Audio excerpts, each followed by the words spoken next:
कि चुनाव हो गया, अब तनाव भी कम करें। चुनाव हो गया, अब तनाव भी कम करें, दोस्ती का हाथ बढ़ाएं, दुश्मनी खत्म करें। कि बाहर से नहीं आएगा कोई संकट में, अपने ही अपनों का साथ निभाएंगे।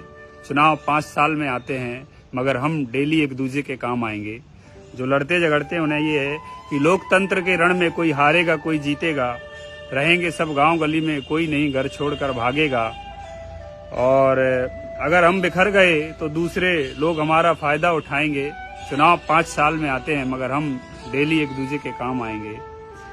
कि लोग चुनाव लड़ते हैं लेकिन समझदार आपस में लड़ते झगड़ते नहीं हैं।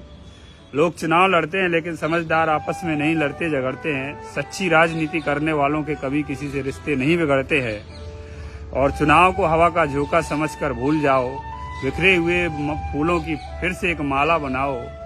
और रिश्तों में एक बार दरार आई तो ये जख्म सारी जिंदगी सताएंगे। चुनाव 5 साल में आते हैं, मगर हम डेली एक दूसरे के काम आएंगे। इस चुनावी रण में हम आपसी विवादों को भूलकर फिर से एक भाईचारे के रूप में रहें। कोई विवाद न करें, लड़ाई झगड़ा